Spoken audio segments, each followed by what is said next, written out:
Hello student, कैसे हैं आप सब। संध्या क्लासेज में आप सभी का स्वागत है। आज हम लोग हिंदी व्याकरण का पार्ट 2 पढ़ेंगे। भाषा, बोली, लिपि, व्याकरण और हिंदी भाषा। इसका पहला पार्ट पढ़ लिए हैं, ये दूसरा पार्ट है। तो चलिए शुरू करते हैं। दूसरे पार्ट के अंतर्गत हम लोग मानक भाषा को पढ़ेंगे। मानक भाषा किसे कहते हैं? तो भाषा के जिस रूप से शिक्षित लोग या विद्वान स्वीकार करते हैं उसे हम मानक रूप कहते हैं। यानी भाषा के जिस रूप को विद्वान स्वीकार करते हैं उस भाषा को हम मानक रूप कहते हैं।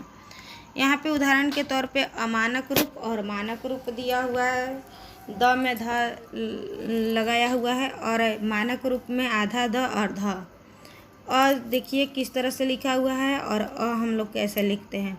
पहले अमानक रूप था, र व लिखते थे और इसको सुधार करके ख हम लोग बनाए। झ पहले इस तरह से लिखते थे, अब झ दूसरे तरह से। इस तरह से ही जो बहुत सारे विद्वान होते हैं उसको सुधार करते हैं और वो मानक रूप में आ जाता है। अगला है बोली। बोली किसे कहते हैं? तो भाषा का क्षेत्रीय रूप बोली कहलाता है। भाषा का अल्प विकसित रूप होता है। बोली जो होता है भाषा का अल्प विकसित यानी थोड़ा सा विकसित रूप होता है।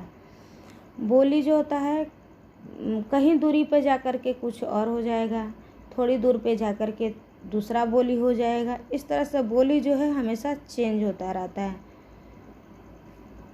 केवल खड़ी बोली का विकास होता गया और आधुनिक हिंदी के रूप ये ले लिया। जो खड़ी बोली है इसका विकास हो के धीरे धीरे आधुनिक हिंदी का रूप ले लेता है। कनौजी बोली जो है, कनौजी है, मगही है, बुंदेली, बांगड़ू, बघेली, ये सारा बोली में आता है। उपभाषा, जब बोली का क्षेत्र थोड़ा बड़ा हो जाता है तब वह उपभाषा बन जाता है। बोलियों में साहित्य की रचना प्रायः नहीं होती, परंतु उपभाषा में साहित्य की रचना होने लगती है। एक उपभाषा कई बोली हो सकती है अथवा अवधी, ब्रज, राजस्थानी बोली में साहित्य की रचना नहीं हुई है। इनके क्षेत्र बड़ा था अतः ये उपभाषाएं बन गई। राजस्थानी में कई बोलियां हैं जैसे जयपुरी, मेवाती, मड़वाड़ी, मालवी। जब उपभाषा के क्षेत्र विस्तृत हो जाता है तब वह भाषा का रूप ले लेता है। अगला है हिंदी की उपभाषाएं व उनकी बोलियां। हिंदी के उपभाषा को 5 वर्गों में बांटा गया है। पश्चिमी हिंदी जिसमें ब्रजभाषा, हरियाणवी, बुंदेली, कनौजी ये बोली होता है। पूर्वी हिंदी में बोली हो जाएगा अवधी, बघेली, छत्तीसगढ़ी। राजस्थानी में हो जाएगा मड़वारी, मेवाती, जयपुरी, मालवी। पहाड़ी हिंदी में हो जाएगा गढ़वाली और कुमाऊनी। मागधी में हो जाएगा मगही, भोजपुरी, अंगिका। ये सारा बोली हो जाएगा। अगला है लिपि। लिपि का अर्थ होता है लिपना।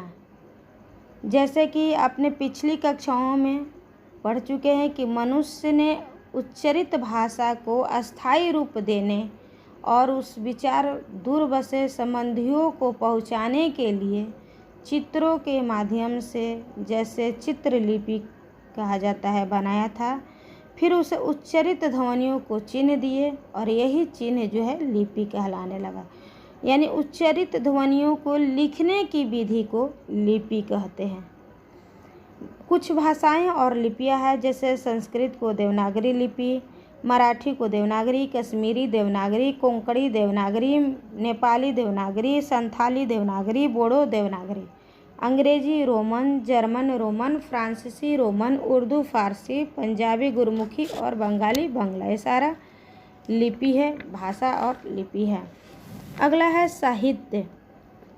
किसी भाषा के संचित ज्ञान कोश को साहित्य कहते हैं। साहित्य के 2 प्रकार होते हैं, गद्य साहित्य और पद्य साहित्य। गद्य साहित्य में जब साहित्यकार साधारण रूप से बोलचाल की भाषा को अपने विचार में लिखना शुरू करता है तो उसे हम गद्य साहित्य कहते हैं। इसमें पत्र, निबंध, लेख, कहानी, संस्मरण, नाटक, उपन्यास इत्यादि आते हैं। पद्य साहित्य, जब साहित्यकार अपने विचार तुकबंदी अथवा लय के द्वारा व्यक्त करते हैं तो वो पद्य साहित्य कहलाता है। जैसे इसमें दोहा, छंद, कवित्त, सेवैया, पद्य, सोरठा, कविता ये सब आ जाएगा। जैसे में हो जाएगा, मैं तो वही खिलौना लूँगा, मचल गया दीना का लाल, खेल रहा था जिसको लेकर राजकुमार उछल उछाल।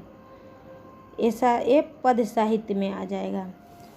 प्रमुख कवि कबीर हैं, बिहारी हैं, तुलसीदास, जयशंकर प्रसाद, हरिवंश राय बच्चन, रामधारी सिंह दिनकर।